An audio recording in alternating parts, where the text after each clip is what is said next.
자, 오늘 설교의 제목은 전도자의 길입니다. 전도자의 길. 전도서니까 전도자의 길이 합당한 것이죠. 서울에 살다가 농촌으로 이주하는 사람들은 농사를 짓으려고 그러면 겁을 내는 겁니다. 그것은 땅을 갈고 흙을 고르고 두둑을 만들고 씨를 뿌리는 것에 대해 두려움이 있기 때문이에요. 그러나 누구나 한번 시도해보면 그 다음은 아무런 문제가 되지 않습니다.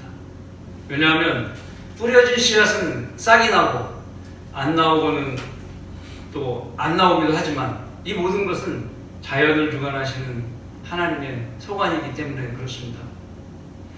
기술이 부족해서 많이 얻든 적게 얻든 그것은 나중 문제예요. 일단 그렇게 시작한 일은 귀농한 사람들에게 동기부여가 되는 것입니다. 한 번의 실수가 더 나은 결과를 낳기 위해서 동기가 부여가 되는 것입니다. 그 후 그는 같은 동네의 농부들에게 조언을 구하러 다니고 또 작물의 재배에 대한 관련 책자들을 구매해서 이제 다음 농사질 때는 더 많은 수확을 낼 수 있도록 지식을 쌓게 되는 것입니다. 세상이라는 곳에서 교회로 이주해온 성도는 복음을 전하고 주님께 자신을 드리는 그리스도인들로 자라가야 하는 것입니다. 그리스도인들의 본업은 말씀에 씨를 뿌리는 것이 본업이죠. 네. 이것을 전도라고 합니다. 우리는 복음을 전하면서 혼을 그리스도께 인도하는 것을 또 불령이라고 말합니다. 처음 구원 받은 사람이 불령하기란 얼마나 또 힘든 것입니다.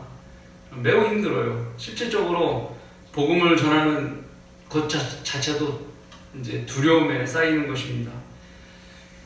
처음 하는 일들은 모두가 그런 것이지만 복음 전하는 것은 그리 만만치 않은 일인 것입니다.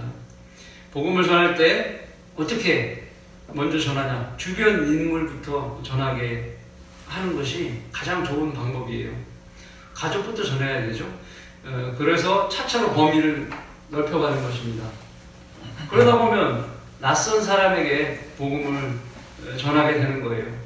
그러면 교회에서 그렇게 열심히 복음 전하는 사람을 그리스도인이라고 인정해 주는 것이냐?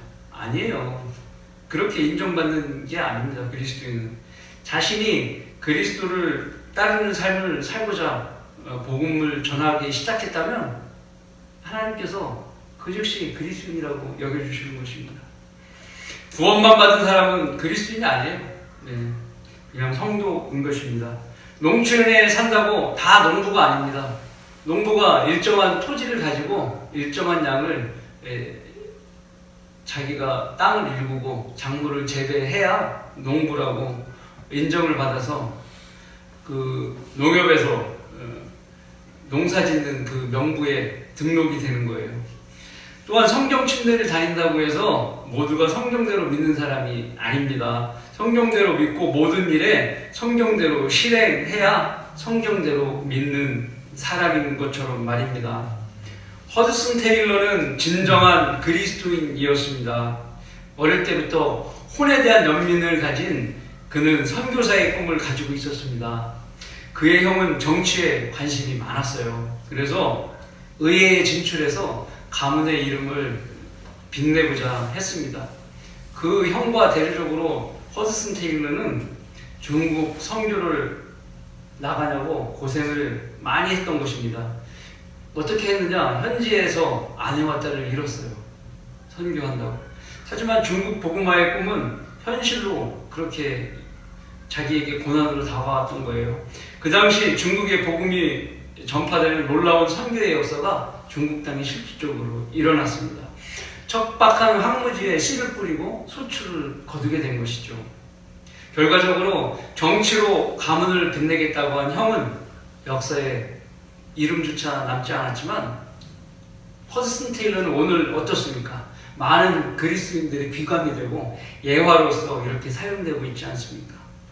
모두가 하나님을 위한 일을 한 사람들은 하나님의 입에 회자가 되는 것입니다. 본 전도서는 솔로몬이 지은 3권의 책 중에 한 권에 속합니다. 이 책은 헛되고 헛되도다라는 말씀으로 특정 지어지는 솔로몬 말년의 위대한 설교집이에요.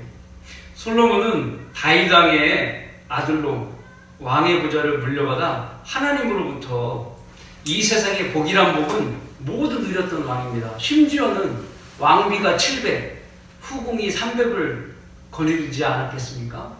또한 많은 지혜를 하나님으로부터 받아서 많은 일을 경험하고 직접 체험을 했음에도 그는 모든 것을 이 책에 헛되고 헛되도다라고 평가하고 있습니다. 하지만 전도서는 허무주의를 나타내는 책이 아닙니다. 전도서의 결론은 이 책의 기록의 취지를 잘 나타내고 있어요. 이것은 모든 사람들이 하나님을 두려워하라는 거예요. 오늘 본문 11장 1절부터 6절까지의 내용은 잠언 11장 30절에 구령자로 여겨서 설교를 들으시면 됩니다. 6절의 씨와 1절의 빵을 하나님의 말씀에 씨를 뿌린다는 내용으로 설교할 것입니다. 오늘 말씀을 비추어보아 그리스도인으로서 우리가 어떤 자세로 말씀에 씨를 뿌릴 것인지 알아보겠습니다. 하나님의 말씀에 씨를 어떤 자세로 뿌려야 하겠습니까? 첫 번째, 그리스도인은 말씀의 씨를 최대한 많은 사람들에게 뿌려야 합니다. 본문 1절과 2절 말씀입니다. 너는 네 빵을 물 위에 던지라. 이는 여러 날 후에 네가 그것을 찾을 것이니라. 7이나 8에게 몫을 주라. 이는 어떤 재앙이 땅 위에 임할지 네가 알지 못함이라. 너커마 목사님은 네 빵을 물에 던지라라는 이 말씀을 전도자가 하나님의 말씀을 많은 사람들에게 전파하는 것으로 설명하고 있습니다. 이는 빵은 누가복음 4장 4절에 근거해서이고 물은 요한계시록 17장 15절에 근거해서입니다. 또한 던지라는 말씀은 6절에 씨를 뿌리라는 것과 동일하게 여기셨습니다. 이는 시편 126편 5절과 6절이 전도자가 말씀의 씨를 뿌리는 것으로 인용됨에 근거한 것입니다. 자, 그 말씀은 눈물로 씨를 뿌리는 자들은 기쁨으로 거두리로다. 귀한 씨를 가지고 나가서 우는 자는 정녕 기쁨으로 그의 단들을 가지고 돌아오리로다. 이것입니다. 우리가 복음을 가지고 가는 장소는 사람들이 5분에 한두 명 다니는 한적한 곳이 아니라 최소한 3분에 50명에서 100명 이상이 다니는 곳입니다. 왜냐하면 더 많은 사람들이 복음을 들고 하나님께로 가야 하기 때문입니다. 적은 것은 물이 될 수 없습니다. 사람들은 먹기 좋고 또 분위기 좋고 잘 꾸미고 나온 사람들이 많은 곳을 물 좋다라고 표현하는 것입니다. 그런 반면에 우리 그리스도인들은 사람들이 신호등에 한꺼번에 많이 몰리고 거리에 빽빽히 들어서는 그 장소를 물이 좋다라고 하는 것입니다. 물론 그 숫자에 비례해서 구원받은 사람들이 많이 나와야겠죠?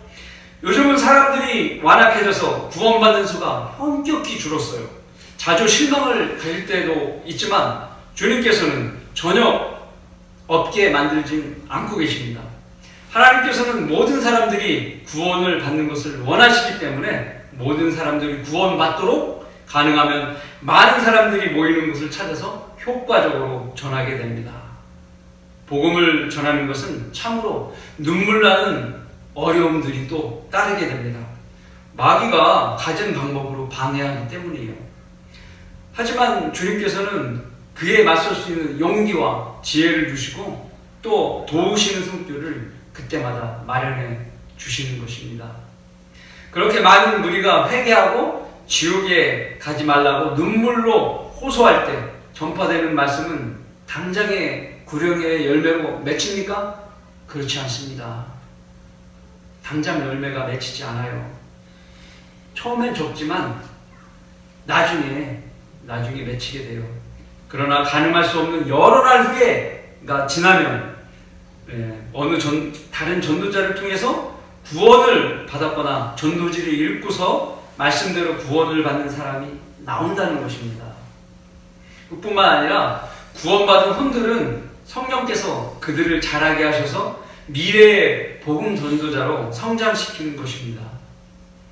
복음을 전하는 것은 우리가 주님의 은혜를 받은 대로 또 내가 생명을 얻은 대로 내가 얻은 그 생명을 다시 다른 사람들에게 전하는 일입니다. 하나님께서는 예수 그리스도 안에 있는 우리를 위해 넘치는 복인 약속의 유업을 마련하셨어요. 우리를 위해 생명을 값없이 주셨으면서도 그 위에 더 풍성한 은혜를 더해 주시는 것입니다. 특히나 일곱째 날에 받게 되는 천년왕국의 통치의 유업까지도 우리의 몫으로 준비해 놓으신 것입니다. 그때 첫 번째 사람이 와서 말하길, 주여, 주께서 주신 한 문화로 열 문화를 벌었나이다 라고 하니 그에게 말하길, 잘했다 착한 종아, 네가 아주 작은 일에 신실하였으니 열 성읍을 다스리는 권세를 가지라고 하더라. 누가복음 19장 16절 17절 말씀입니다. 또한 다른 곳에서는 이렇게 말씀합니다. 첫 번째 부활에 참여하는 자는 복되고 거룩하도다. 둘째 사망이 그들을 다스리는 권세가 없고 오히려 그들이 하나님과 그리스도의 제사장들이 되어 천년 동안 그와 함께 통치하리라. 요한계시록 20장 6절의 말씀입니다. 이는 눈물로 씨를 뿌리는 자들에게 하나님의 은혜와 은혜의 축복을 한없이 내려주시는 것입니다. 작은 일에 신실한 것을 높게 평가해 주시는 하나님을 신뢰하지 못하면 큰 낭패를 보는 것입니다. 왜냐하면 주님은 말씀대로 이루시는 분이시기 때문입니다. 그래서 성도에게 하나님의 약속은 죄인들에게 지옥을 주는 것처럼 너무나 확실한 약속입니다. 구원받지 못하면 지옥에 가는 것이 확실하듯이 우리가 또 하나님의 일을 열심히 하면 하나님께 상 받는 것도 확실하다는 것입니다. 요즘 안 아픈 사람이 없을 정도로 많은 사람이 질병의 고통을 받고 있습니다. 그런 육신적 고난이 개인적으로 찾아오거나 아니면 각종 환난들이 자신의 전도를 방해할 수 있는 날이 찾아올지 아무도 모르는 것입니다. 오늘 가던 길을 내일 가지 못하는 일이 생길 수 있는 것입니다. 그러한 재앙이 임하기 전에 한마디로 두 다리 멀쩡하고 무탈할 때 눈물로 씨를 뿌리는 일을 소홀히 하지 않는 것이 중요한 일입니다. 우리에게 임박한 휴거가 있고 그들에게는 임박한 대환란이 있습니다. 이것이 바로 눈앞에 있는 현실입니다. 자기 생명의 연수가 70이요 강건하면 80이어도 영원히 사시는 하나님의 약속과 시간표를 모르면 어리석은 사람들이 되는 것입니다. 땅에 재앙이 임하기 전에 정신을 차리고 우리는 말씀의 씨를 많은 사람들에게 뿌려야 하는 것입니다. 하나님의 말씀의 씨를 어떤 자세로 뿌려야 합니까? 두 번째, 말씀의 씨를 뿌리는 그리스도인은 세상 일에 휘둘려서는 안 됩니다.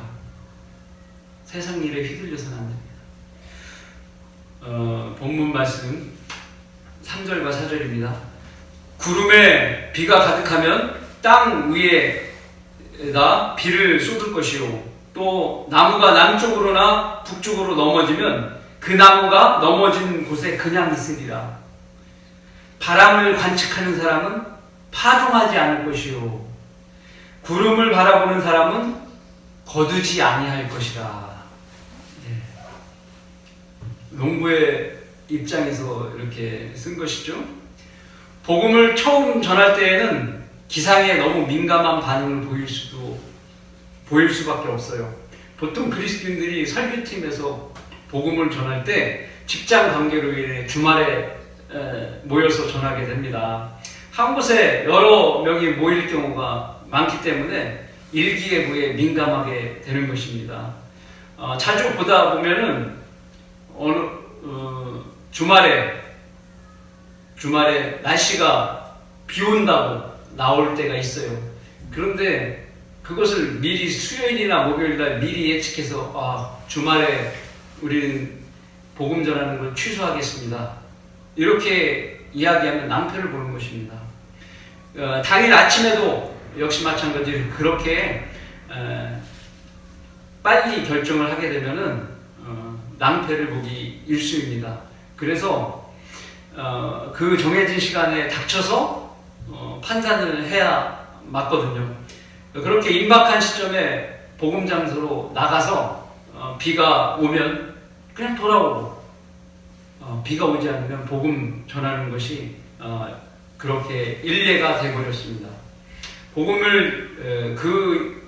복음의 일이라면 모두가 반발 없이 팀장은 그 일을 결정을 해야 되는 것입니다.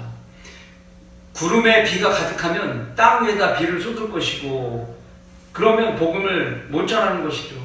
오늘은 하나님께서 복음보다 비를 내리는 것이 더 중요한 일이신가 보다 라고 믿으면 되는 거예요. 비가 오나 안 오나 마음이 흔들려서 오히려 온갖 투덜거림과 팀장이 똑똑지 못해서 결정을 신속히 못 내리는 등의 불만으로 복음과 팀의 결속을 깨트리면 복음도 망치고 자신도 팀에서 떨어져 나가고 하는 문제가 생겼습니다. 이 모든 것은 주님의 섭리에 맡기는 것이에요. 그리고 팀장의 결정에 따라 복음을 전하는 것,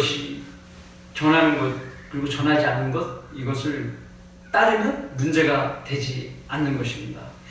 나무가 남쪽으로나 북쪽으로 넘어지면 그 나무가 넘어진 곳에 그냥 있으리라. 농부가 씨를 뿌릴 땅 옆에 경계에 큰 고목나무가 서 있습니다. 자기 밭에 쓰러지면 어쩌나. 매번 두려워서 씨를 뿌리지 못한다면 어찌 되겠습니까? 어느 날 갑자기 밭으로 쓰러지면 곡물을 망치는 것이고 다른 쪽으로 쓰러지면 천만다행이겠죠. 주께서는 자기가 기뻐하는 것은 무엇이든지 하늘에서나 땅에서나 바다들에서나 모든 깊은 곳들에서 행하셨도다. 그가 땅끝으로부터 수증기를 올라오게 하시며 비를 위해 번개들을 만드시고 그의 보고들로부터 바람을 가져오시는도다. 시편 135편 6절과 7절의 말씀입니다. 나무가 쓰러지든 안 쓰러지든 그 자연현상에서 벌어지는 것입니다. 당연히 자연현상을 주관하시는 분은 하나님이십니다. 하나님만 신뢰하면 됩니다. 그래서 씨를 뿌려야 되는 거예요. 어제는 탄핵 심판이 있었습니다. 그저께죠. 모든 것이 하나님의 뜻에 관련되지 않은 것이 없다는 것이 성경적입니다. 말씀을 보세요. 오 우리 구원의 하나님이여, 주께서 의 안에 있는 두려운 일들로 우리에게 응답하시리니 주는 땅의 모든 끝과 먼 바다에 있는 자들의 신뢰이시며 그 힘으로 산들을 확고히 세우시고 권능으로 띠를 두르시며 바다의 노호와 파도의 함성과 백성의 소동을 잠잠케 하시나이다. 시편 65편 5절에서 7절의 말씀입니다. 모든 소동과 재난을 잠재우시고 새로운 질서를 만드시는 분은 하나님의 힘에서 나오는 것이에요. 그리스도인은 주님만을 신뢰할 뿐입니다. 정치적인 소요에 민감하게 반응하게 된다면 역시 복음의 씨를 뿌리는데 방해가 되는 거예요. 하나님의 섭리대로 나무는 쓰러진 자리에 있는 것을 잊지 말아야 합니다. 복음을 못 전하게 되면 올라오라고 말씀하시겠구나라고 생각하면 됩니다. 또한 러크만 목사님은 이렇게 말씀하셨습니다. 그리스도인이 바티칸 정책 등 10개국의 유럽 제국, 일루미나트, 빌더버그, 뉴에이지 운동, 신세계 질서 등이 위협하며 떠오르고 있을지라도 불영자는 그런 것에 지나치게 관심을 가질 수 없다. 로마에 대한 지나친 관심을 가지면 아브로 메나탄, 알렉산더 히슬로, 폴 브랑샤드, 조셉 맥케이브와 같이 혼을 이겨오는 일과 전도지를 배포하는 일에 게을러질 수밖에 없다. 반공산주의 운동에 목숨을 건 근본주의자들, 밀리 제이 하기스, 칼 맥킨타이어, 메이저 번디 등과 같이 구령자는 아무도 없다. 고기압 저기압지대와 한랭전선에 대해서 연구하며 일평생을 소진하면 결코 농작물을 하나도 심을 수 없게 되는 것이다 라고 말씀했습니다. 이 말씀은 본문 4절에 바람을 관측하는 사람은 파종하지 않을 것이요 구름을 바라보는 사람은 거두지 않을 것이라는 말씀이 아주 적합한 설명인 것입니다. 우리는 본업과 부업을 명확하게 구분할 필요가 있습니다. 전쟁터에 나간 군인이 바로 눈앞에 적을 보고서 총을 쏴야 되는데 카톡 문자 메시지에 답장을 보내면 되겠습니까? 안 되죠. 설교 말씀이 정신없이 선포되고 있는 시간에 카톡 메시지를 읽고 있다면 무엇이 문제겠습니까? 그것은 마귀의 공격입니다. 마귀의 전략은 모르면 당하는 겁니다. 그리스도인에게 산만, 공포, 조성, 누모살포, 이간질, 소요, 착각 등을 일으켜서 교회를 파괴하고 분열시키며 하나님의 말씀의 씨를 뿌리는 일을 방해하는 것입니다. 그래서 앞선 러크만 목사님의 말씀대로 마귀가 전도자에게 민감한 문제들에게 지나치게 관심을 가지게 만드는 것입니다. 말씀에 씨를 뿌리는 그리스도인은 세상 일에 절대로 휘둘려서는 안 될 것입니다. 하나님의 말씀의 씨를 어떤 자세로 뿌려야 합니까? 셋째로, 말씀의 씨를 뿌리는 그리스도인은 노년에도 손을 거두지 말아야 합니다. 자, 5절과 6절의 말씀입니다.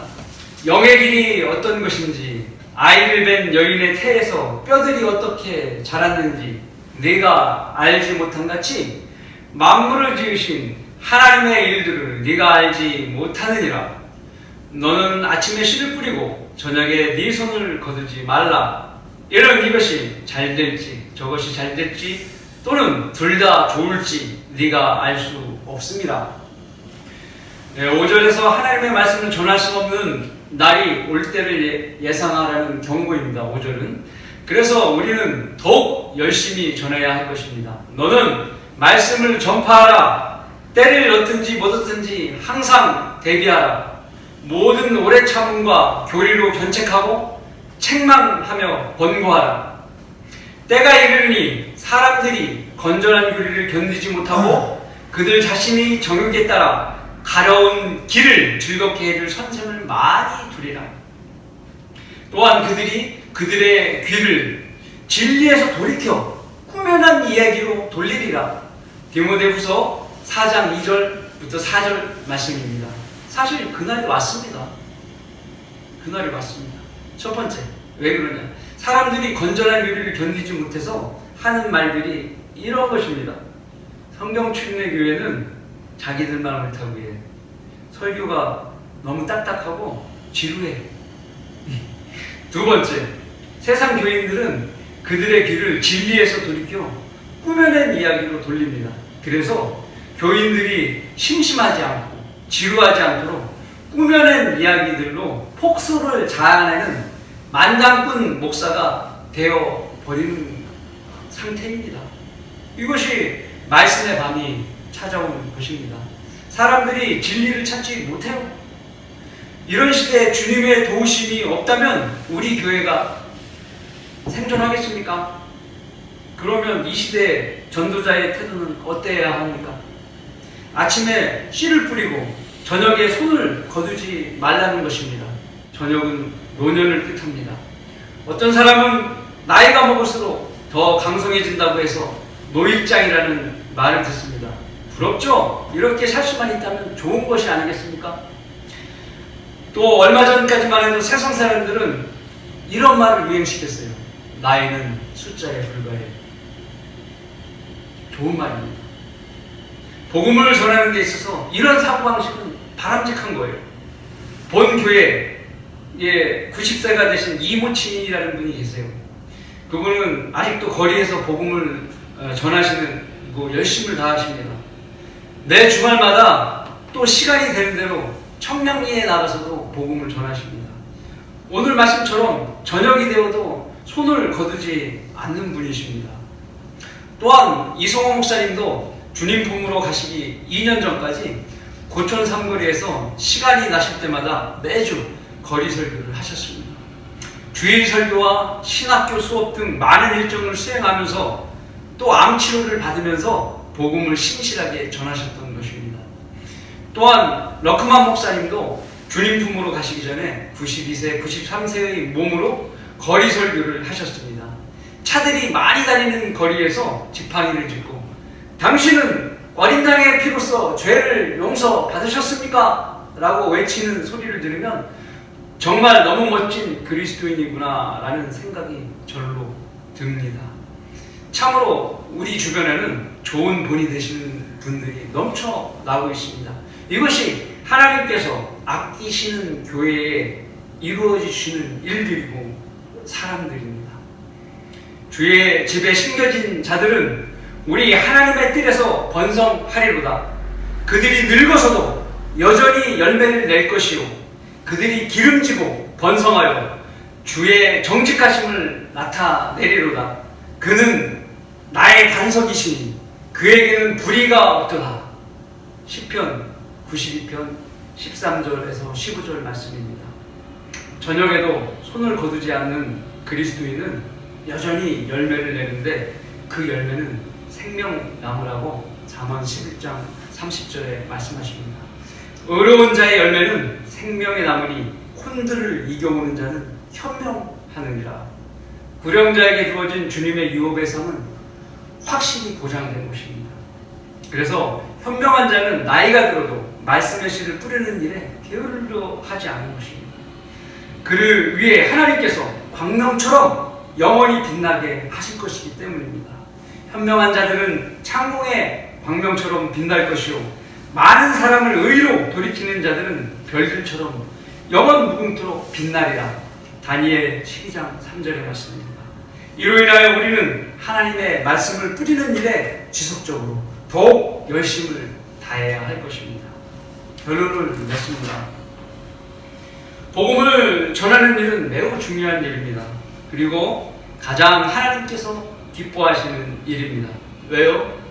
하나님의 아들의 피가 이 땅에 흘려졌기 때문입니다. 하나님의 피예요. 바로 이 사실 때문에 피로 사신 후는 엄청난 가치가 있는 것입니다. 여기 계신 분들과 설교를 시청하시는 분, 특히 시청자 분들께서 잘 들으시면 됩니다. 자, 이제부터 구원의 확신이 없으신 분이나 복음을 듣고 구원받기를 원하시는 분, 혹은 복음을 전하길 원하시는 분은 제가 복음을 잘 전할 테니까 잘 들으십시오. 하나님께서 모든 사람이 죄인이라고 하셨습니다. 죄인은 반드시 지옥에 가는 거예요. 누구 한 사람도 죄인이 아닌 사람이 없어요. 여태까지 살아오면서 지은 모든 죄는 하나님의 피를 거치지 않기 때문에 계속 쌓여있던 거예요. 죽으면 그것을 지옥에서 다 받는 거예요. 영원토록 2000도가 넘는 뜨거운 불 속에서. 그러나 복음을 통해서 믿으면 하나님의 피로 구원을 받게 되는 거예요. 이런 당신의 죄를 제거하시기 위해서 예수 그리스도께서 성경대로 십자가에서 피 흘려 죽으시고 장사된 지 셋째 날에 성경대로 부활하셨습니다. 이 사실을 진심으로 믿겠습니까? 내 안에 들어오셔서 내 죄를 제거해달라고 지금 영접 기도를 할 텐데, 당신 안에 하나님이 들어오시는 것을 당신은 원하십니까? 원하신다면 진심으로 소리내어 기도하십시오. 자, 소리 내어서 따라서 기도하는 겁니다. 그러면 오늘 구원받는 겁니다. 제가 기도할 때 진심으로 하십시오. 하나님, 저는 죄인입니다. 내 죄 때문에 예수님께서 죄 대신 피 흘려 죽으시고 장사됐다 3일 만에 부활하신 것을 제가 진심으로 믿습니다. 제 마음을 보시고 제 안에 들어오셔서 저를 구원해 주십시오. 구원해 주셔서 감사합니다. 주 예수 그리스도의 이름으로 기도했습니다. 아멘.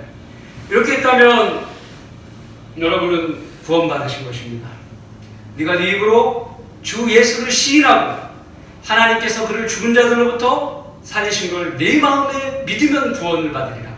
이는 사람이 마음으로 믿어 의에 이르고 입으로 고백하여 구원에 이르기 때문이라. 여러분은 하나님의 바른 말씀대로 이제 구원받았으니까 경배를 드려야 됩니다. 경배는 구원받은 사람들이 바른 말씀, 바른 성경을 가지고 하나님께 경배를 드리는 거예요. 그래야 하나님께서 경배를 받으시는 것입니다. 이제 구원받은 여러분은 오늘 구원받은 대로 가족부터 빨리 구령하시고 더 나아가 거리에 나가서 복음을 전하여 창공의 별처럼 영원히 빛나시는 여러분 모두가 되시길 바라겠습니다.